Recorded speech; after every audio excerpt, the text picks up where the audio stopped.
Welcome back to another episode of the Carlson Cards podcast, where my name is Austin. I will be your host. And today we have a phenomenal episode with a very, very, very knowledgeable collector. One thing I love about this podcast is learning about sports and cards and players that I really don't know a ton about. And this episode definitely hit that metric. James takes us through kind of the history of soccer cards, pretty much everything from vintage to modern, whether that's stickers, gold refractors, and everything in between. This episode is a ton of fun. I hope you enjoy. Again, even if soccer is not maybe your main sport or interest, I think you'll really enjoy this episode and hopefully learn a ton. Let's kick it over to the conversation. Hello, everyone, and welcome to episode 24 of the Carlson Cards podcast. We have on today a person I met at the National, but have been a longtime Instagram fan of, who goes by, his name is James. He goes by @MadCityCollector. Ironically, a Wisconsin collector. Again, I mean, really, we have so many diverse collectors here in the state, but like we were just chatting about, you're obviously not from Wisconsin, grew up very different place, which I'm sure we'll talk about, but I'm pumped because this is the first time we've talked about really in-depth soccer on here. And specifically, you have a lot of really cool interests and set collecting journey here that I think will be awesome to have on the podcast. So first of all, just thanks for hopping on, James. I appreciate it. And how are you doing? Yeah, thanks for having me on. No, I'm doing great. I just love any opportunity to talk cards, and this should be fun. Yeah, it's perfect. And we were just chatting too. It's like, so you mentioned you work as a radiologist, so you kind of have the flexible schedule. I got the work from home. We can chat about cards over lunch hour. It's like, this is the dream life. Like, I'm really enjoying this. Yeah, no, partially why I got back into it is just this is a perfect escape from like just the rat race that my work is. Great to take a little respite from the real world. Certainly. So James, I was wondering if we could kind of start, because obviously, again, you and I have been friends here, obviously, just for not a super long time. So I actually don't know a ton about you besides our, conversations that we've had. I'd love if you could touch on maybe a little bit of your personal background, collector history. And I know you supplied a couple pictures that might tie to this journey, so I'll share them here. But yeah, I'd love to hear more about you here. Great. Yeah. So as we were chatting about, I've lived in Madison for the last 7 years, but I grew up and spent most of my early life in North Carolina, like literally right between Durham and Chapel Hill, and a lot of my collecting is tied to, I guess, my fandom and clearly Duke and UNC are in Durham and Chapel Hill respectively. But yeah, growing up, my dad was a huge sports fan, but it was my mom who was probably more enabled my collecting. And in terms of like growing up playing sports, I played essentially everything. I started playing soccer when I was about 3, started playing baseball and basketball when I was 6 or 7. And I, continued those like into high school and things like that. But, I guess growing up around the time I was 6 or 7, like prime, like junk wax era, I don't really know how I became fans of players, but like my 2 biggest PCs when I was starting around 6 or 7 were, as you can see on the screen here, Roger Clemens and John Elway. And no ties to my area whatsoever. I think I just maybe saw them on TV one time. I was like, oh, those guys look like fun to collect. And then, growing up, like, these specifically, like these were kind of my grail cards of, 7, 8, 9-year-old, James here. And so like Roger Clemens was, just like Cy Young, just unbelievable Red Sox, like, during that era. And John Elway was, going to Super Bowls. He hadn't won any at that point yet, but and my one memory of like the John Elway card, it was like my 9th birthday was on one of the days of like, I think the Broncos were playing the Browns in the playoffs, and he let him on one of his like trademark fourth quarter comebacks. And my mom and I got that as like a gift at my birthday party that year. So it was like just like a, unbelievable, like, kid fandom experience. But yeah, just, I mean, time back, like as we were chatting a little bit earlier about this, but like my like early collecting years just corresponded exactly with the like junk wax era, and just like the fervor and for collecting the kids had, and fandom and whatnot. And we lived kind of in the country. We didn't have any cable TV, so a lot of times cards were my only connection to these sports. And like the statistics, the history of these guys, there's no like basketball reference or baseball reference and things like that. So looking at the statistics on the back of the cards was like, oh, this guy had awesome, like 40 home runs last year and stuff like that. So like a lot of stuff like that was only available on cards to me and stuff like that. So that was like a fun part of collecting for me. But But yeah, and the other thing we were talking about too, it's like a lot of the conversations we have now about like, oh, people just flipping, trying to make money in cards. Looking back at some old videos that have been surfacing on YouTube, it's like that's how people were back then too. Like people are trying to make money, and dealers and flippers, all those people existed. So it was kind of a fun era back then. But yeah, then so I collected pretty continuously from around 1988 to probably 94, 95 era. Um, and I guess, funnily enough, like I alluded to earlier, being in the Durham Chapel area, basketball is king in that area. And I mentioned to you, my dad has been a season ticket holder for UNC basketball since the late 60s, corresponding to the beginning of the Dean Smith era. And he's, essentially followed his whole career. But, my dad made the mistake, or whatever you say, sent me to a private school on Duke's campus, and all my friends were Duke fans. And much to his chagrin, I became a Duke fan around the age of 7 or 8. And luckily for him, I have 3 younger brothers who all became UNC fans. So it wasn't like, I was just like the black sheep, I guess. But anyway, so I became, I don't know if you remember Duke's basketball history, that also corresponded to the rise of Coach K, which, who I love, obviously, but every other non-Duke fan hates, especially Wisconsin fans. But yeah, so the era of like when they won the titles in 91, 92, like my dad took me to the Final Four in 91. And so I was huge fans of Christian Laettner, Bobby Hurley, Grant Hill, all of those just like iconic like Duke players during that era. And I remember I was looking forward to collecting Bobby Hurley when he went to the NBA, but he unfortunately had like a horrible car accident like in his first year, and like derailed his career. But I remember 94 just heavily collecting Grant Hill in his rookie cards. And my parents, like maybe about a year ago, brought me all my cards from childhood, and I had like literally 50 different like Grant Hill cards. But yeah, it just made me realize, as an aside, is like that's when I feel like the junk wax era really just hits you. Like it used to be that a player had one rookie card, really easy to collect. It was obvious what that rookie card was. But then once things got diluted, that's when things they kind of went off the rails there for a while. But and that's why these 2 cards are I think are great. Like for me, these like the Topps rookie card was the rookie card. That was it, and that was kind of like the environment that I was in growing up, which I had to kind of when I came back, it was really acclimate to. But anyway, fast forward 94, 95, I got distracted by all the things that people get distracted about, like from that point.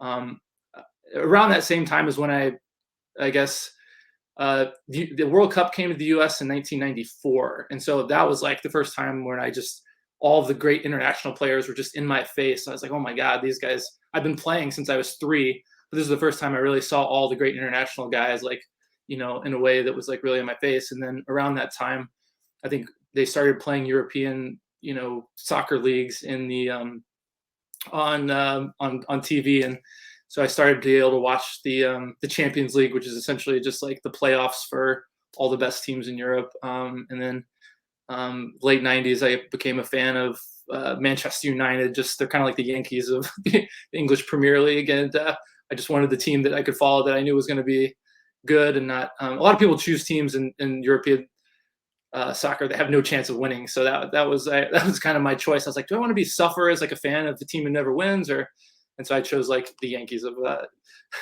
That was my dilemma. Okay, now my sidebar story. I Yeah. studied abroad in Denmark for 5 or 6 months in college and lived there. And I was on a pub crawl in Latvia with a buddy, and then some people we went with. I met these British guys. They're on what they call like a stag party, like a bachelor party. Yeah. And I remember talking to them. They're super friendly. We're talking, drinking, just hanging out all night, getting to know each other. And I told, I was asking about American football and that sort of thing. And then they started getting on me about soccer, like, why are you not a fan of soccer? All this. And then I said, I'm a Packers fan. Like, what does that translate to, English Premier League? Like, what team should I be a fan of? Like, I said, like older history, small town vibes. And they gave me Burnley. And that's who I've been a fan of for like 4 years. So they went down to tier 2. They came back to tier 1. Now, JJ Watt's an investor, like weird connection there. But the reason I say this is I can relate. This team has been completely horrible since I've watched them, but it's still fun and entertaining. Yeah, no, and I think most people when they typically have if they have a team like that, then there's like one of the big teams that they kind of more casually latch onto, or if you're a Burnley fan, then you go to Spain and you become like a Barcelona fan or something. So you can kind of mix and match if you want to, but yeah, and then during that era, I was became a huge fan, and they started playing all the games, and it kind of culminated, and my youngest brother and I took a trip to England and saw like a Champions League match with Manchester United in 2007. So it's just like prime, Cristiano Ronaldo, Rooney, Paul Scholes, Ryan Giggs, that whole era. This was just like golden age of United, and it's kind of Beckham's in MLS at that point. David Beckham, right? Yeah, he came. I think I think late 2000s is when he came, and so I think some, it's like a transition time. Yeah, I don't know how many fans actually kind of shift toward paying attention to soccer more and things like that happen. Messi, everyone's paying attention while he's playing, but interesting what the sticking power of things like that are. It's like everyone has their opinions about soccer's this and that. I just love watching it. I in some ways I could care less whether more Americans are fans of it. I like it in the Instagram context because I have more people to talk to about it and more people to kind of collect with and things like that. But I've kind of at peace with let it organically happen. I don't think we need to shove it down anybody's throat type of thing. But yeah, it's, and as far as my life after 2007, I was like, it's a black hole of medical school and residency and family and everything like that. So fast forward, pandemic. I think it was from Bill Simmons, I think was the person who like brought to my attention, oh, people are interested in collecting cards again. I was like, I had no idea. And so that's when I kind of dive back in, same reasons as everybody else, like nostalgia and everything. But it was hard for me to decide what I wanted to collect because it's like the lineage that I always collected was baseball, football, and even basketball. And I'm probably more of a basketball fan than I am a baseball or football fan. But yeah, and then kind of like tying in, it's like I came from the era where like your rookie card was your Topps rookie card, and so when I came back in, everyone was excited about PSA 10 base cards. So all that kind of made sense to me. I was like, oh yeah, base cards, like that was like, that's what I collected growing up. And I, collected those, and I, didn't even understand what a parallel was. And so I just, bought tons of base cards that I just am like, why? After a while, I was like, this is silliness. Like it's just so many of these. And I realized it wasn't what it was like when I was, when I was collecting. And so like, I think so. I started end of 2020, early 2021 is I think when I started doing it, and probably 3 or 4 months after that, when PSA shut down and like, everything kind of was a, just kind of a weird spot, and everything price, markets cratering, and it's like you realize that these cards you thought had value don't have value really, and starting to understand that and things like that. I think it was that summer. I kind of realized I was like, I want, this was kind of just a shift in my mindset. I want something that I can look at in like 5-10 years from now. None of my outlook was like, the 1-2 years, 3 months, some people have like these short outlooks, like season to season. Like I didn't want to collect that way. I didn't want to collect prospects really, because like I had no like tie to them. And I knew 5-10 years from now, there's a good chance I'm not going to have like a, affinity toward a lot of these guys. So I was like, what, the core question I asked was 5 to 10 years from now, what am I going to look at this card and be like, oh, this is still a cool card. So I kind of just changed my whole mindset in terms of like, what I was looking for. It's funny how, if I could throw a point in here, and I'll jump to your next slide, I think this kind of ties into some of this conversation. It's funny how we all kind of went through maybe similar for those of us who were kind of new when this all was happening. Because I was similar, where you got sucked into all the basically complete junk that's not going to sustain. There's nobody who's buying all of these cards that we were buying. At the end of the day, nobody's collecting them, right? I think your mindset shifts, like you said. It's so interesting how for you it was a different sport, but it's super similar, where I was like, what actually has inherent scarcity, rarity, it's a card where somebody sees it, they're like, whoa, where did you get that? Or how did you find, like, that's the kind of stuff I want to collect. It sounds like you kind of went in that same journey after you kind of figured that out.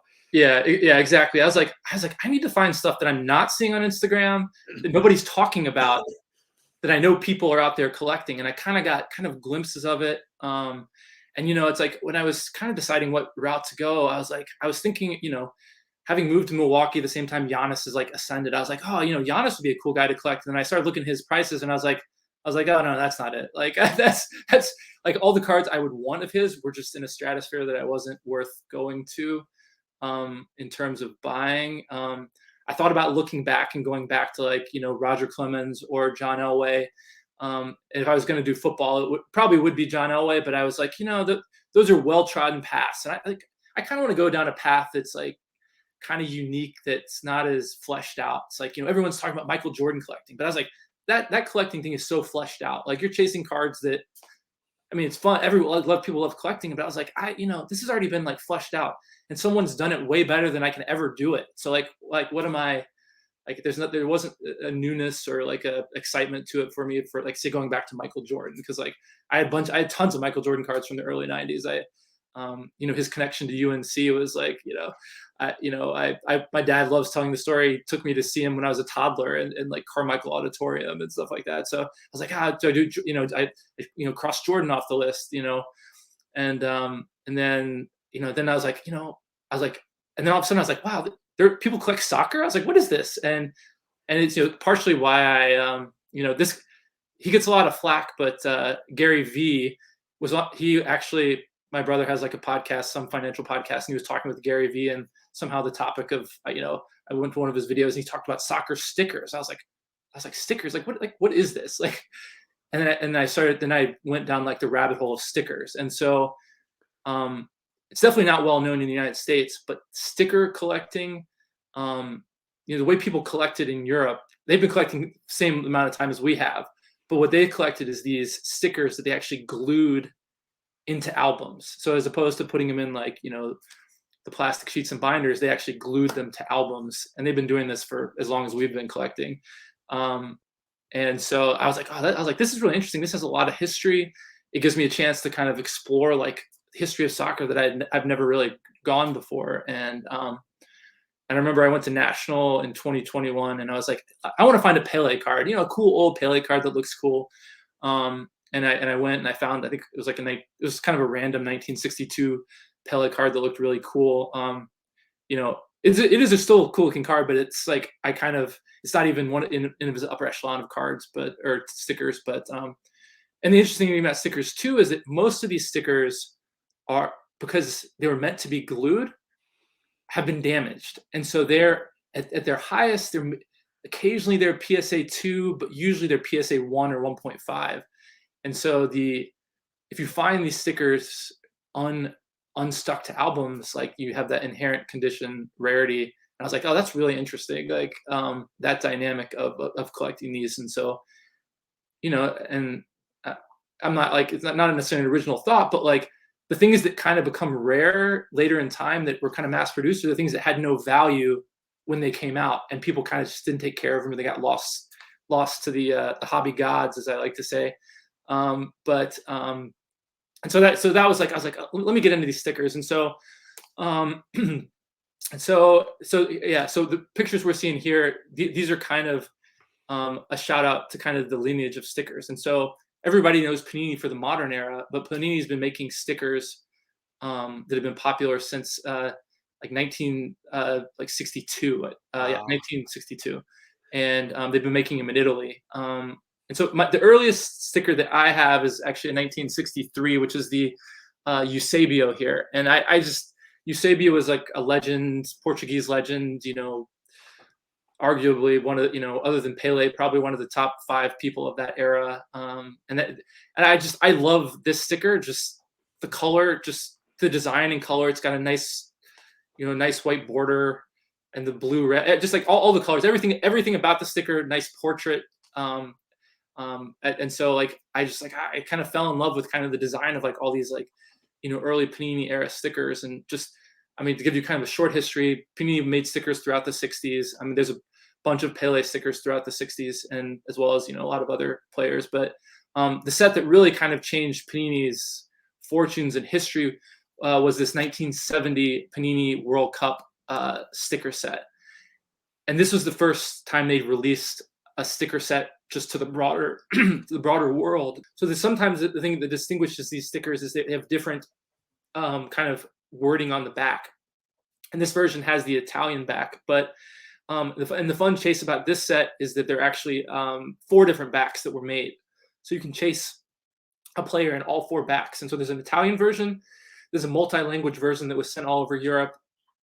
There was a bis valida, which was a sticker that you actually took and you would redeem it for merchandise. And then there was like the most rare one, which I do have a copy of, is called the blue red back, which was a sample card that you had to cut out from one of the albums that you bought. And I think there's only been like 5 or 6 of those ever been graded by PSA. So it's a pretty rare one to find. But one quick question, James, that comes to mind here is like, I've researched the stickers a bit too in the past and had fun with friends who are into soccer, kind of getting them into cards through this because they're into soccer. And one thing that I was always, I guess I never really quite figured out for myself, and just comparing it in my head now to football, it's like, how do you decide which you target? Like for some of these, like Pele, for example, I'd logically get that like an earliest set would be really iconic, or like you said, a really popular because of a certain, like this, the World Cup, it's the first World Cup, whatever, it's widely distributed. How do you decide, like, or how does the general, maybe I'll put it this way, how does a general collector market infer and decide which are desirable and which are not? Does that kind of make sense? Yeah, so sometimes it's easy, sometimes it's not. So so for like the Eusebio, that's his first Panini card. So that's he has some earlier issue stickers that are based out of Portugal from like 61, 62. But like as far as like some of it's taste. Some people like rare, obscure stickers, and some people like, maybe. And I think there's an interplay. Like if it's a really rare, obscure, really nice looking sticker, I think that's really desirable. But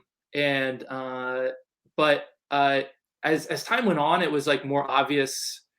Sometimes there's clearly a first sticker for someone, and so I think early people, and that's part of the crazy collectors. There's a guy, Al Jurgela, El Rey Collection he is the most. If you ever want to learn anything about vintage stickers, just watch his YouTube videos at what is it? Epic Cardboard, I think is it. But if he'll teach you. There's so much you would be able to learn about it. But I guess long story short, Pele is an interesting one because he's got a lot of releases from the 1958 era, but he's a bunch of them. And so his Alifa Bolajette, which is the one everyone always sees, he's got the blue jersey on. It's kind of a small card. It came from a candy confectioners out of Sweden. That kind of became his iconic rookie card, and it was kind of by default because it was just, of all the 58 era ones, it was kind of the one that people thought it kind of looked the best. But to be honest, there's nothing specifically, and I'll show a card later that I actually like better from that era. But that one kind of became it was almost arbitrary to me why it became the most iconic one. But he's got 2 1957 stickers, which are actually his rookies. But the only problem with collecting those is there's maybe 2 or 3 of each of those that have ever been graded, period. Wow. And so if you ever find those, it's just like it's more rare than Honus Wagner kind of. And again, like the El Rey collection, Al Dragella, he's got one of both of those, and they're cool. Those are like the grail of all grail. I mean, when you say grail, those are grails. Like those are so sometimes that like rookie sticker set can almost be too rare. Like it's always it's like a one of one from a vintage card, which is just like, makes it so much cooler in my opinion. But what's cool about this too, and you mentioned this at the beginning, is like wanting to blaze your own trail in a zone that hasn't really been flushed out. I think you said a few times. That's what's cool to me about this, and already hearing from and learning from you here is like, it's really interesting that there's not like set, I'll call them rules in place. Like for Jordan, there's pretty clear rules of like, establish this are the best cards. But like these guys, it seems like as history unfolds and people learn more and find more out in the wild, I can just imagine this is like a very, very, very dynamic market, for better or for worse, I would imagine. You hit the absolute nail on the head in terms of like why I find it like so fun. But the only thing that's frustrating is like when a card or sticker comes to popular attention, the prices go nuts, and you're like, oh my god, everyone loves this. But then the pattern has been once the price goes up, more people are like, holy cow, we got to find these. These are so valuable. And then more come to market and things gradually come down. So you have to be careful. And I made a couple, I paid kind of top prices for things that have since come down because they weren't as rare as you maybe thought they were, because people go nuts trying to find these once they realize they're valuable. And so but now that things have kind of settled out, it's much harder to find a lot of these things now than it was when prices were going crazy. So it's a really interesting dynamic. It is the Wild West almost, compared to like baseball, so fleshed out. Even basketball has become really fleshed out.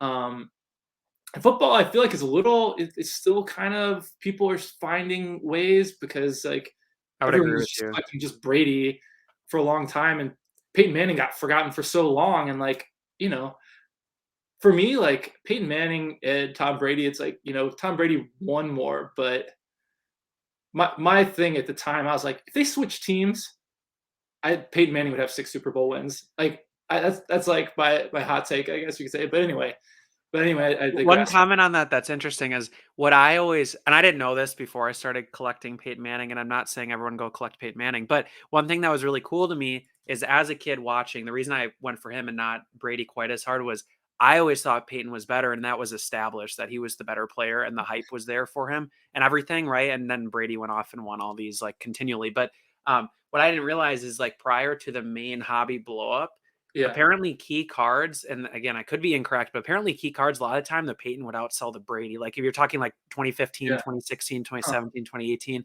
And that's like crazy to me, because it's kind of like you said, the football where, I mean, still I'm finding, in your collecting sets that people don't, I didn't know existed 6 months ago. Now I want every single card of it. And I feel like that's common for a lot of people. Whereas, like you said, basketball, baseball, I think it's so fleshed out, but side note, but No, and it's and so but that's interesting. So I guess getting back to the stickers, as time goes on, it got easier, and because stickers were being produced every year, you had like rookies for all of the major players. The Maradona here is a little interesting, and I'll kind of touch on. This is his first Panini sticker. Like, it just is an amazing looking sticker. There are quite a few of them, so it's but it's still relatively few. I mean, I think there's probably less than 1,000 graded, stuff like that. But I don't know how many now have probably been graded. But it's not super rare, but it's still, I mean, less than 1,000 is pretty rare. But it's just an amazing looking sticker. So if you're kind of getting into Maradona collecting, and Maradona was, I don't know how familiar you are with Maradona, but he was like, I always know the names where they're from, but I don't necessarily know the accolades. That's my dilemma. So he was kind of, this is like 1979. So he kind of, started, becoming popular, like, really good in Argentina in the late 70s. And then he came to Barcelona in the early 80s. Oh, okay. He was kind of a wild character, and he kind of flamed out under the pressure of Barcelona, and he ended up going to Napoli, which is a club in Italy, and had success there. But iconic is his 1986 World Cup, where he scored 2 famous goals against England. One was where he went up to head the ball, but he realized he couldn't get up high enough to head it, and so he punched it with his hand, but the referee missed it, and he scored. They called it the hand of God. And so it's just like an iconic moment, even though he cheated. And then same game against England, it was just in the quarterfinals, but he dribbled through the whole English team and scored a goal to like win kind of win the game or whatever, or it was the game-winning goal. And so those moments were just iconic for infamy and for just his like skill. But and he also had a really good 1990 World Cup, but they lost in the finals. But he was kind of an iconic player. His career, life got derailed by like cocaine use and things like that. But he was kind of very polarizing character in that regards. But anyway, and I'll get into one of his other things later, which kind of gets into kind of this like, interesting world of soccer. But so fast forward to like the 90s. So like these are Zinedine Zidane, like really famous French soccer player who was like probably their most important player in the 1998 World Cup, where they won. And he was just legendary. Went on to play for he was a good player for Juventus, which is one of the best Italian clubs, and then also for Real Madrid during their Galacticos era, where they like just signed all like as many of the best players as they could. But this is his rookie card. This is his one and only rookie card. This is like having a Topps rookie card. And there's only a couple hundred of these, I think, even out there. So even though it was made in 91, it's like pretty rare, especially to find it unstuck.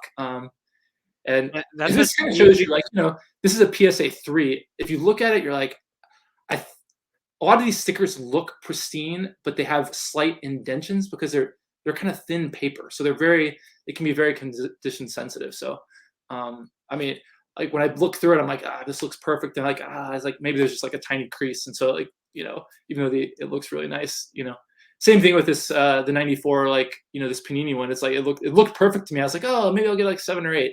It's like want 4. So I was like, I don't know what I missed, but yeah. Seems Anyway, like eye appeal must be big on these then. I would imagine similar. It's almost like this to me is like a similar to a vintage baseball in terms of like grade does obviously clearly matter, but like between grades, I'm sure there's very large variation of what desirability would be for a typical 3 versus, another 3. It's probably very yeah. different. I mean, not being stuck is probably one of the biggest delineators. Getting a well-centered copy is obviously that's important to me. A lot of the younger collectors now are kind of grade snobs, and so you kind of get steals at these low grades, even if they're great visual appeal. So it kind of just depends on which route you want to go about it, because you can get amazing looking cards for relatively cheap. And I've kind of gone that route in a lot of cases because I'm like, these look great. I'm getting it at a huge like kind of discount, and they make me just as happy. So I kind of go down that route. Because if you go for an 8 for Zidane, it's like there's maybe 10 copies of 8 or above, and it's like those go for like like 10,000, and like this 3 that looks amazing goes for maybe 1,000 or something like that. So it's like it's just interesting. The huge escalators once you get into that 8 range of these stickers. And then again, like a lot of these are the same thing. Like Ronaldo, the original Ronaldo, for the Brazilian Ronaldo, he won the 2002 World Cup and was an absolutely legendary player for anybody who followed soccer during that era. R9 they called him, right? R9 is kind of how CR7. Yeah, versus CR7. Anyone who grew up in this era, when people call Cristiano Ronaldo, they kind of wince and they're like, no, Ronaldo is the Ronaldo from that era. Not to be confused with Ronaldinho, who is another player, just maybe a slightly younger, who was also a big part of their 2002 World Cup winning team. He was just like the kind of flamboyant, kind of stylistic player. And this one's cool because this is actually a Brazilian issue Panini sticker. So this is his rookie. And so, that's the other cool thing about these stickers. These are scattered throughout the world. This was a sticker issued in Brazil. And so this had to have made it out of Brazil. It wasn't released anywhere else. And so just the fact that these are tracked down like in all these different countries is just so interesting to me. And most of these were released just in those countries. So that's like a cool aspect of like the chase of soccer. It's just like the global search for these stickers. And so, and again, like this one, even though this is from like the late 90s, I mean, I think there's only a couple hundred of these that are, even out there, and there's even fewer that were never stuck in an album. So, and so, yeah. So, and if you see a grade 3 or higher, it shouldn't have been stuck in an album. Occasionally Panini messes up, or not Panini, PSA messes up, and they like fail to recognize it was in an album. So you have to be a little careful about that. There's been a couple that have shown up on Instagram where people are like, what are you doing? Like, this was clearly stuck to an album and it's graded a 5 or whatever. But anyway, that's kind of, like I said, that if you find it unstuck, a lot of these rare stickers, that's like a really cool find. So, and just to kind of transition to the modern era, I don't actually have the 2004 Mega Cracks 71 bis, which is kind of the one that everyone associates with Messi's rookie card, like best rookie card, or most desirable at least. And but this is his rookie Panini sticker. So this is more along the lineage of all these other things. And so I thought that was really cool in terms of his rookie cards. I think it's a cool action shot, little portrait. Some people don't really like the double picture, but I thought it was fine. And then transitioning to kind of the modern era, Kylian Mbappe, a lot of his 2017, or people call his 2017 cards his rookie cards, but technically his rookie is his 2016 sticker.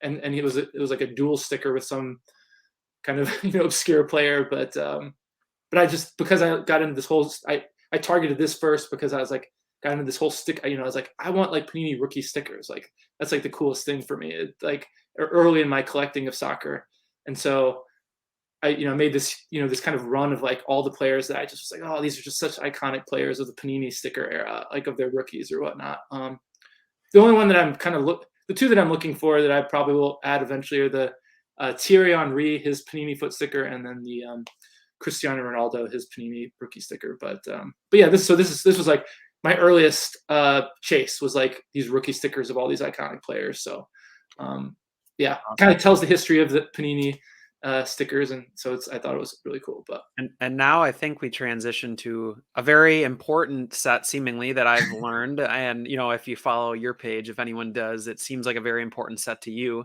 Could you tell me about this 2017 Topps Chrome set? Maybe what it is, why it's important, that sort of thing. Yeah. So when I got to the end of the Panini run, I was like, it's like I kind of want to collect more players that like I have personal fandom interest in. And the thing is like everyone talks about player collecting, and I was just like, it's hard. Messi, obviously, I love Messi since I remember his debut for Barcelona. I've loved him since like the first moment of his career. But like, it was just kind of like Jordan. It was kind of just everyone was like fleshing out, collecting him, and I was just like, that's not as interesting to me as like finding some other chase. And there wasn't really one player that I found whose cards I liked, who I wanted to just go down the rabbit hole of that singular player. So I was like, what can I collect in terms of sets? And I was like, what pops for me? And people, ever since I started collecting, people talked about this set, but this is the 2017, 2018 Topps Chrome UEFA Champions League set, and it's the first year that they made this set. And to give you kind of like a brief history of like modern soccer cards, starting in the 90s, they started making cards, but it was kind of like the junk wax era. They were all base cards. The number of numbered cards were few and far between. The number of autograph cards were even fewer, even scarcer. And like if you can find those cards, those are amazing collectible cards, but they're really hard to come by, and they're just really unusual. But in 2014, Panini decided to bring the Prism brand to the World Cup. And so people think of that as like the start of the modern era of soccer card collecting. And so that was another set that I thought about collecting. But it's a pretty big set. I can't remember exactly how many are in the set, whether it's like 150 or 200. And a lot of players in the set there are a lot of really iconic players, but there's a lot of players I'm just like, I don't even know. I haven't even heard of this guy. Like, and so I was like, I don't know, it'd be kind of tough to like, and the way they did the parallels in that set was just weird, because it was like they had, I think they have black in that set. Maybe they didn't even have black, but they had like the gold vinyl, they had gold, like 5 and 10, and then they had out of 25 was like green crystals, and then it went all the way up to 99 purple. And so I was like, 10, like gold 10 out of like is really hard to find. So there's no way you could collect that set. And then 99 purple was like, I don't want a purple set. Like, and then you go up to 149 for red and blue for 200. So anyway, so I guess I thought about collecting the red or the blue, but I was like, I don't know if the scarcity of 150 and 200 was what I was looking for. So that was the other one I really thought about going for. And then there was a few sets. I mean, there's quite a few nice sets between 2014 and 2018 where things weren't really printed to the moon, and so they're select. I think they had Donruss had sets, and then they had amazing autograph sets like Flawless. 2015-16 Flawless is like one of the amazing sets from that era that people love collecting. Then there were like one-off sets, like they did Noir for 1 year. And things like that. But anyway, fast forward, like I looked at all these things. I was like, I don't really see a good set collection in any of those. And then I got to 2017-18 Chrome, and it's a 99 card base set. And I was like, what can I, it's like, and looking at these cards, they just looked amazing. They had the border to border color. I hate invoking the name of like PMG, but like, just that flood of color was kind of like, oh wow, it's like, like it has that same aura. I just love the color flood in these things, and just really vibrant colors they chose for the set. You know, and the superfractor and these 6 colors were the only parallels in the set. And I was like, oh, that's like a really cool, just, you know. So I was like, oh, I could do purple. I was like, I had a 250. I was like, that's kind of too easy, and I don't really like purple. Blue was intriguing to me. I really love blue, and there's a lot of good, cool color matches in blue. But I was like, again, I was like 150. I was like, you know, I could probably find all these in like a few months, so it probably wouldn't be that fun. Green is kind of the same thing at a 99. Um, and I was like, you know, I could probably find these green. You know, some people have actually. I mean, I definitely know people are collecting the blue and are collecting the green, and some people saw the green and were like, oh my god, this is just like green PMG. It elicited that same kind of like neuron in their brain that, and so they collected that set. But I was like, you know, I've been listening to a lot of collectors and gold, and I know you're partial to gold. I saw gold runs, you know, heard Josh like from the crossover always talked about gold to gold runs, uh and you know the out of 50 was kind of a cool sweet spot.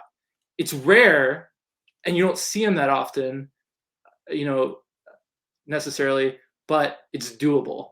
Mm-hmm. Because once you get down to 10, as I think you're finding a little bit with your select gold chase, once you get down to 10, the first 50, maybe the first half, you probably get there pretty quick, but then it's just like, you know, so I wanted something that I could actually finish. So I you know, and gold looks amazing. And so I kind of decided, I was like, you know, I'm going to complete this 99 gold set. You know, it'll take me a while. And, yeah, you know, the gold, you know, so like, you know, this, so here is like, you know, the Cristiano Ronaldo gold. So, you know, at one point in time, maybe it would have been on my Mount Rushmore, but I kind of got, you know, I soured on him a little bit when he left Manchester United for Real Madrid, but you know, you can't deny that his goal scoring record at like his feet. So he's obviously top shelf in terms of a player. So and this is kind of like, I guess, my honorable mention, you could say. But yeah, but the interesting thing, one of the interesting ones in the set is kind of in a no man's land, is the orange. The orange still looks nice, but it just didn't, out of 25. That would have been a cool set collect, but it's just, I don't know. It's weird. It's in like a weird spot. So it's not quite as rare as the red, which is out of 10. So Topps fans know that usually reds in a lot of sets for Topps are actually out of 5, like for baseball and stuff like that. But for whatever reason in this set, they chose it to be out of 10.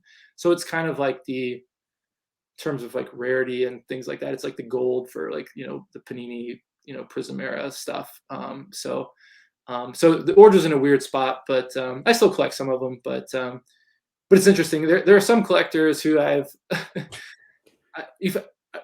golds a lot of times go for more than the oranges, even though it's like, and I think it happens in other segments of the hobby too. But there are some people in the soccer collecting space who kind of like, it doesn't make any sense. Why is the gold going for more than the orange? And so I think it's partially because of me, because I'm just like a lunatic, and I'm like, I'm going to bid whatever I have to win these golds. And I think it kind of breaks some people's brains, but I'm just like, I need the set.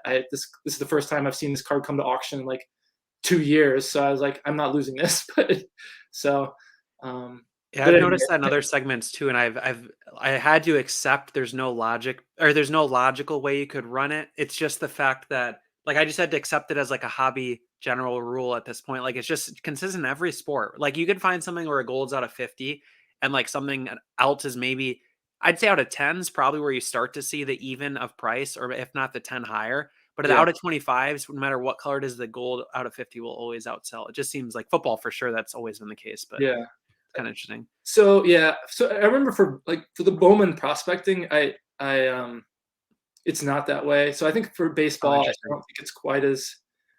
But yeah, I mean, and the reason it's higher is just purely because people are chasing the set. I know of at least a couple other people, and it took me a while to like find them on Instagram, but I think I found most of the gold set collectors. And so I remember I had a win recently where it was a card that hadn't sold for a long time, and it went for kind of a crazy price compared to what like the caliber player compared to other stuff. And the guy who was the underbidder for me like messaged me. He's like, I didn't think it would go this high. I was like, yeah, I wasn't going to lose it. And I think he'd had the same mentality. He's like, I'm not going to lose this. And so he'd put in a crazy bid. And so it was kind of, it was one of those double mega bid situations. But I was happy to get it at the price. It was still fine for me, but I was like, it was probably at least double probably what it should have gone for. So how far are you? How many do you have left? It seems like you're really far along I have from what I've left, seen. three left. Three left out of 99. Yeah, yeah. That's crazy. Yeah, actually very insane. So one thing I want to ask you about too, I know when again, I don't know if it's when I first found your page or what, but I was like really interested because number one, I don't collect soccer, but I follow it, and it's been really refreshing seeing your page and how cleanly it's laid out, how awesome the cards are you collect. And one of the things that you mentioned in a really early conversation, I went back and stole this quote, is you said, when you're collecting, this is the quote, I Yeah. always try to be cognizant of how much hype and speculation is priced into the card versus long-term collector value. And I think the context was kind of like, we were going back and forth a little bit, how like I've noticed that active players whose legacy is not even close to some of the retired guys will go Yeah. way higher because currently there's a lot of interest in that person. But Yeah. I would just always think, well, 2 years from now, I can just go get this card, right? So how is that kind of tied into this set? Yeah. Yeah. So I think my specific, I think the context, if I remember correctly, was kind of a discussion on Kylian Mbappe. So he's one of the three cards I need for this set. And so his is the most valuable card in the set, even more than Messi. Partially, I think it is due to the fact that people consider it a rookie for him, and so that gives it kind of that rookie mystique. But yeah, but another thing for me, it's like when I came into the modern collecting, it's like rookie was the biggest thing back in the day when I originally collected, but I realized that there was a little more freedom to say if it's an amazing set, an amazing card, it doesn't have to be a rookie. And that was the kind of thing that I was like kind of in my mind that shifted me. I was like, I'd rather like, so for me it's like I'd rather have a Messi or something in this set. That's like almost more valuable than like, his rookie that was just kind of a regular card. But and so a lot of those guys, Messi is kind of a weird spot because he still has hype that kind of waxes and wanes, but he's going to be an all-time great, if not the all-time great, regardless of what he does in the future. So I feel like, people are always going to collect him. So most of the value of his stuff, I feel like after, the boom has gone over, is probably going to be relatively flat. And so the value you're paying for that at that point, if you're paying a premium for it, like if you ever need to get out of it for whatever reason, I'm a purely collector mindset. In the sense that like every dollar I spend here, I don't expect to ever get back necessarily. And so I'm looking to just pay a price so that I can get more of what I like, type of thing mindset. So for Kylian Mbappe, it's like his value is predicated on the fact that he will become Cristiano Ronaldo or he will become Messi. And there are lots of players that I think in a lot of these sets or other sets that like have at least his same kind of stature in terms of like actual player, but so much of what he has is just baked in. I don't see people collecting him as like a fan, a collector of him as the player that, he'll be a guy who they love 20 years from now necessarily. If he gets injured tomorrow, his prices will just like precipitously like decline. And so that's kind of one of the things, like, if this guy gets injured tomorrow, like what's going to happen to his market? And then if it's going to go down a lot, then that's hype. Like that's hype baked in. And so I guess the way it's applicable to my set chase is like, I think there's been 3 or 4 auctions for his rookie card that I could have gotten into, but I was like, like as kind of new people flux into the hobby and the hype kind of translates to other, I think I can get this for like substantially cheaper if I'm just like kind of wait. And so that's kind of how I, approach at least him specifically. And, like, there's a player now, Jude Bellingham, who's like he's kind of just on fire right now, and his hype is kind of going through the roof in terms of like he's the heir to Messi, Ronaldo, and things like that in terms of kind of stuff, along with Mbappe. And so I'm just kind of waiting for people to kind of get bored of Mbappe and kind of like transition over. But like I say, I'm a little crazy with my spending in some situations, but like I was like, when you start getting into the Mbappe realm of stuff, I was like, I don't want to spend like, $5,000 more than I have to like get this card. Like, when I just don't see people actually collecting this guy. And it's just like, I watch Instagram, I pay attention to what collectors are collecting. I don't think there are that many fans of PSG. If people are fans of his, they're more, fans of his like perceived greatness. And, he was an instrumental part of the 2018 World Cup, for instance. But there are several other players who were instrumental in that run and who don't get nearly as much love or hype. Like Antoine Griezmann is one, and Paul Pogba. All right, so now, James, we'll jump over to your Mount Rushmore. Very excited to hear about these cards. I think some of them you've highlighted and mentioned they'll be coming up a little bit. So you can step us through what we have shown here, what your Mount Rushmore of your collection is. So this kind of puts a bow on everything we kind of talked about in terms of like, my early vintage collecting, experience going to the modern. The first one here is the rookie Maradona. So this is his first sticker. I mean, it's technically, I guess, a POG, if you will. But it is his rookie. It's in his Argentina juniors, his jersey of his earliest club when he was like a teenager. So it's like a really early piece of kind of collecting history of his, which I find really interesting. I mean, obviously some people will turn off the fact that it's, a POG, and not like a traditional sticker. But and again, there's probably like, I don't know, less than 100 of these that have been graded, things like that. And most of them are really low grade. This one, I remember when I found out about it, I was like, oh, how am I going to get this? Like, how do you find these? And some random guy in Argentina was like selling one raw. And I was like, he accepted returns. And so I kind of, as a leap of faith, I was like, I'm just going to buy this raw. Like I'm because I come to find out later, people are faking these and like counterfeiting these. So it was probably kind of, I won the auction for it. I was like, it's like he accepts returns within a week. So I'll just send this off to like PSA same day and like have him send it back, and I'll get it back in time to return it if it comes back fake or something. So I did it, came back 4. 4 is a pretty decent grade for this. I don't understand how they grade these, to be honest. It's kind of like the 79 Gretzky O-Pee-Chee, where it's like the borders, the way they're cut are not like, so because I don't know if you can see it, there's like little like imperfections to the border. That actually makes you feel better that it's actually authentic if you've got these little kind of like things on the borders, because the way they like die cut it, that's how the borders should look. And so, but I don't understand how like that, one grader may understand that, and they may be like, oh, that's part of the card, give this, because to be honest, this one looks as good as PSA 7s and 8s that I've seen. So I was like, I don't understand how they grade it. But anyway, I digress. But yeah, it's just iconic. Like, this is his rookie. Everyone considers it's his rookie. If you're a Maradona collector, this is like one you have to have type of thing. So just amazing. The fact that I got it from some random collector in Argentina makes it kind of cooler for me. So that is awesome. And I alluded to this, this is a 1958 Pele. This is a really cool set to me. It's called the Fakring Cafe set. It's pictures from the World Cup. So what this set was a set from a coffee company.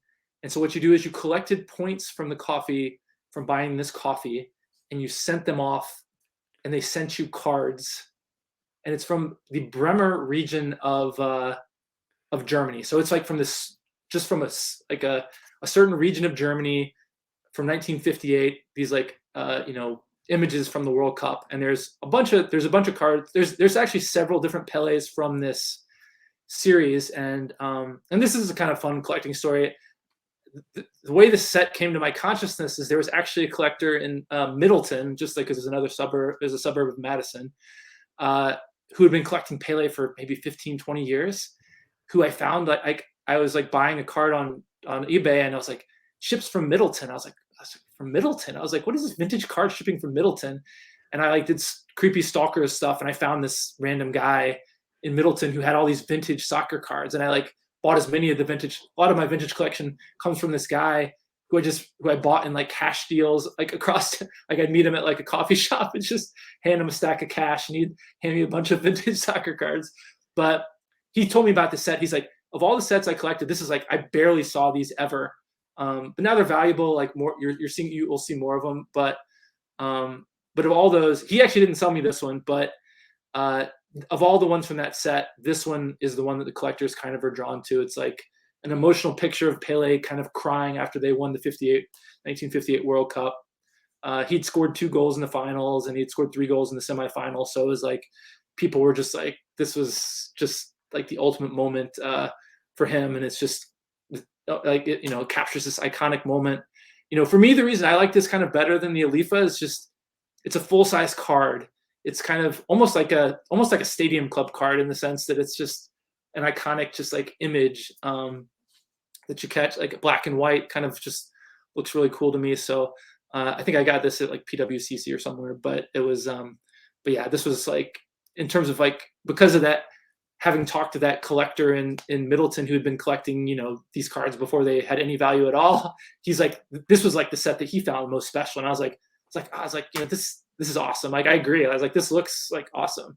And so, yeah, this was one I like had kind of, I think before it came to auction, I've been looking for a copy to come to auction for like a year.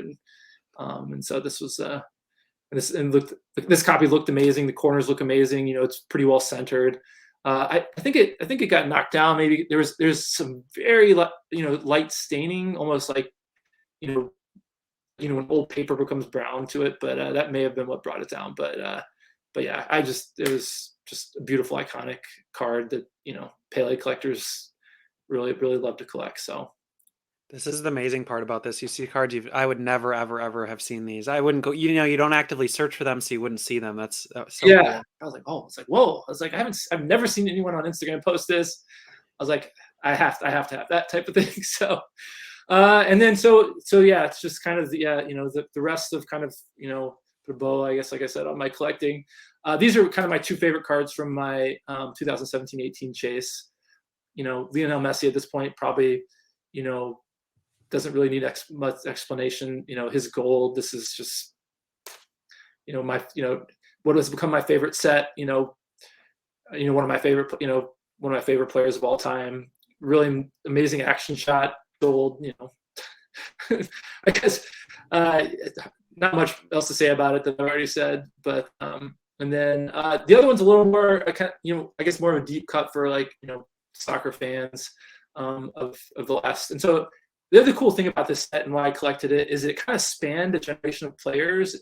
Messi and Iniesta were iconic players, more of like in the late 2000s and early 2010s. But then there's also, you capture a lot of the great players who are still playing now. So it's like kind of get the best of both worlds. It's like you collect players that I loved in like the 2000s, and as well as like some of the players you can still kind of watch and are still kind of making their history. So it kind of marries those two kind of, my fandom experience. But Iniesta, amazing Spanish player.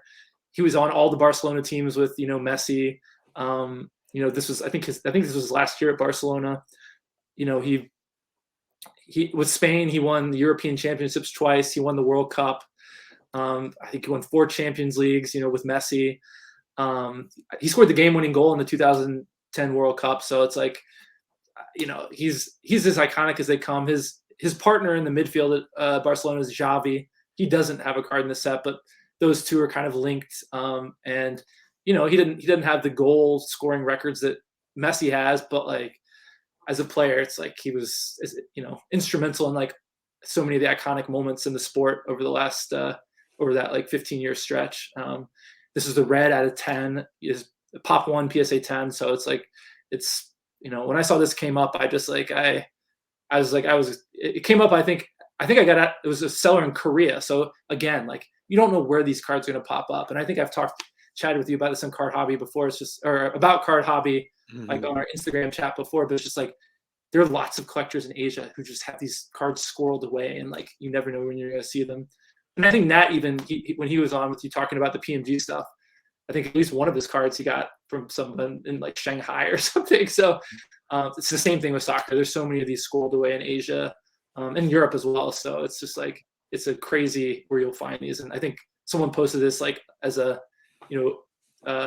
bin OBO on eBay, and I was like, I kind of thought about it for like a couple weeks, and I was like, I think I know about what I should pay for this, and like the seller came down to almost like essentially to my max what I was willing to pay, which I was like, it's like, I didn't want to pay this much, but I was willing to, so just accepted my offer and everything. So it was good. And so yeah, and it's kind of as my gold is kind of winding down, I've kind of tried to target some of these reds when they become available.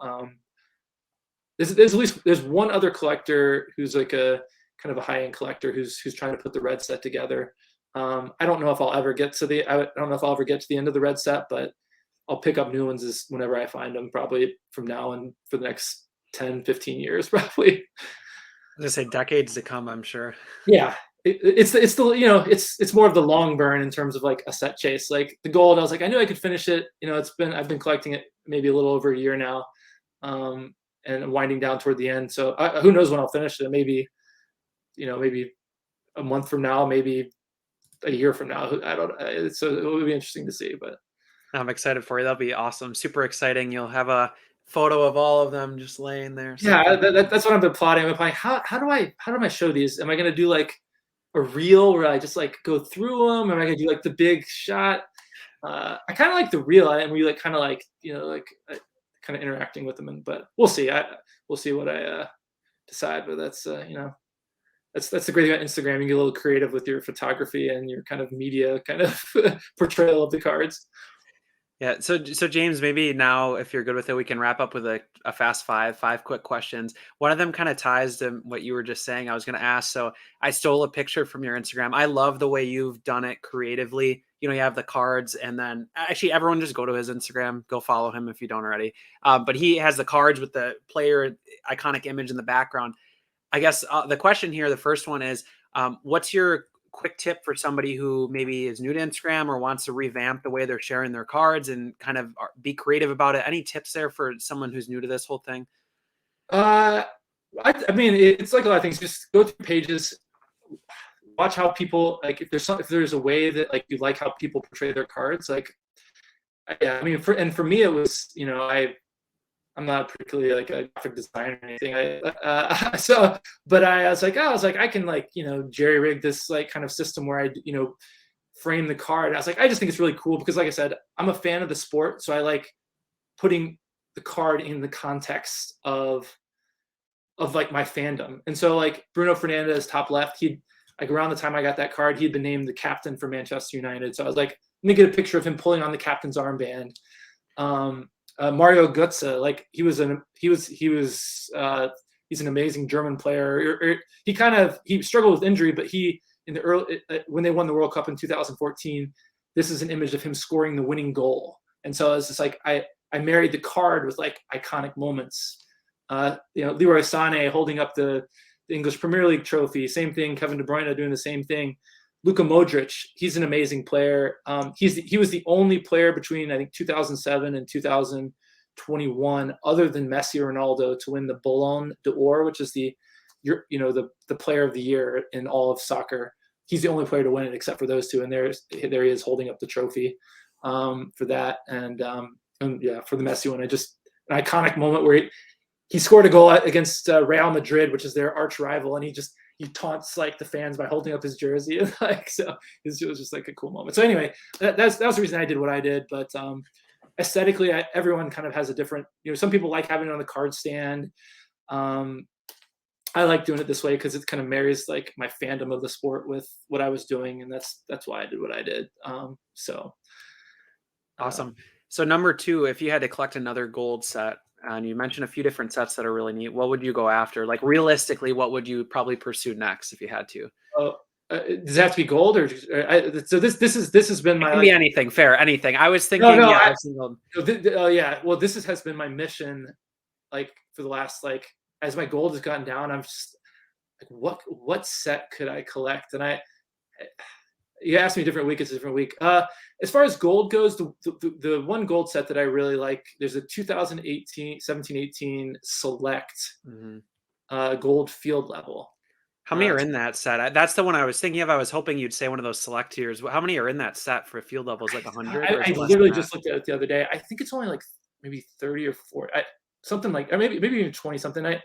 I'm getting it like, because I've been looking at a few sets with about that size, but it's in that range, and there's just really iconic. I mean, when they choose the field level cards, a lot of those parallels or whatever are curated to have the best players in it, and so there's amazing players. But what the Mbappe gold from that set, which is out of 10, obviously went for like $40,000 recently. I was like, can I really collect this set if I like I'm gonna have to pay like that much money for it. I mean, the Messi probably goes for a ton. I mean, Messi goes for a ton too. So that's kind of like what I have to think about when I think. So I was like, am I really gonna put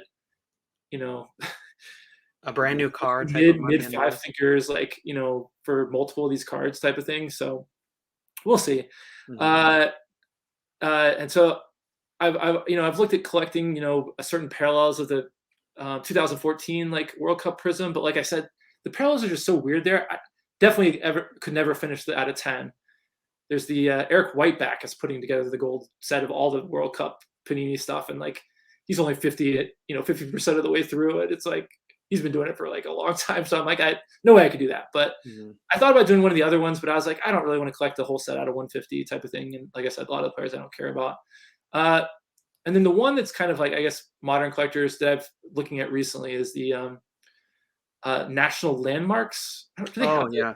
I don't know. Well, it's like downtown essentially is what it is.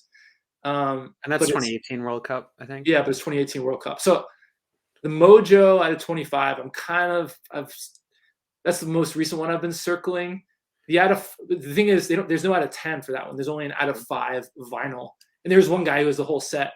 Amazing collector out of Peru. He's the whole set of the gold vinyl for that, and it's just like blows my mind. That's probably one of the coolest sets I've seen. But Ruben card collector, if anyone's interested. So third one here. What's your favorite hobby besides cards? Getting my kids into sports is probably my biggest hobby. Like, I tried to pick up cross country skiing. I go to like tiny ski hills around here, stuff like that. But staying fit, Andrew St. Croix cards, all the running. I'd love to get back into that, like actually being able to run races and stuff like that. Once upon a time, I did like triathlons and stuff like that. So, golf and stuff like that, just the type of stuff that if I have free time, that's what I do for myself, other than cards.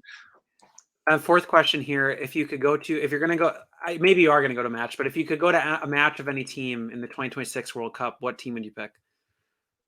Well, if I could go to a match? Yeah, of any country, who would you pick? Oh, well, I mean, it's hard not to say the USA, but I get really depressed watching them, to be honest, because I just like want them to be better so desperately, and they disappoint me so frequently. But to be more interesting, of all the teams, so 2026, I'm trying to think who's going to be good. To be honest, a little boring. I think England, I think, is probably the one I would do. They're going to have amazing players at that time because, like I mentioned, Jude Bellingham is kind of ascending at this point. Bukayo Saka is another, for all the Arsenal fans. They love collecting him. He's an amazing young player. So I think a lot of those guys are going to be ascending at that time. Declan Rice is another young midfielder who's going to be really solid. So, I watch them so often playing in the Premier League. It'll be kind of fun to watch them. There's so many teams to be cool. Obviously Brazil, Argentina. I don't know if Messi will play again, but if Messi played, that'd be like a obvious one to pick too. But France and Mbappe is obviously another really. But yeah, England is probably the one I would choose just because they're kind of. I think Harry Kane I think he'll still be probably playing by that time. So lots of just like amazing players. They're gonna have a really solid team. They always have a curse against them, so they'll probably screw it up, but they're gonna have a really good team. Awesome. And then a fifth and final question: what is the number one card someone listening can help you find? That I can find. Well, I should say that you're struggling finding that maybe someone listening has and can reach out. Yeah, no, I know. I'm trying to figure out which one it would be. Well, so this is a card that's actually been found, but like need to find out who the guy who has it is, because I kind of want to negotiate. It's the red Messi from the 2017-18. I saw it was at the National. The asking price on it was too high. The guy wouldn't give me his information to like contact him in the future. I was like, oh, where can I like follow you? He's like, oh, I don't have anything. I was like, so that's one. The one card I haven't seen from my like Pele search, there's a 1962 Mira Mondiale, which is a full-size Pele card. That's one I've from my 60s that I've been looking for like 2 years now. Haven't seen one come up, but those are kind of the two I'm at some point I'm like, the 1962 one is one I can't find, but the red one I know it's out there. It's a PSA 8. The guy's taking it to shows everywhere. He's just got really high price tag on it. And it's funny because I'll see people just like post a picture of it at a show, like, oh my God, look what we're finding at the show. But the guy wouldn't give me his information. So that was like, that's one eventually I'm going to, that's my goal is to find that one and like make a deal on it at some point, but I'm trying to be patient. Yeah, I got to make you work for it a little bit. Yeah, a little bit. Yeah. Awesome. Well, thanks so much, James. That was super, super fun. I just really appreciate you hopping on. Where can people get a hold of you if they want to reach out or have any questions or just want to say, awesome episode. I enjoyed it. Yeah, at Mad City Collector on Instagram. That's the best place. I think that's my main hobby venue that I follow and everything. So if they have any questions about it, and as I've shared more, and I was on like a podcast recently, if people, it's great to like people you find these people who you have like common connections with. So maybe I'll find more common connections after this goes into the world. So yeah, awesome. Appreciate it. Thanks so much, James.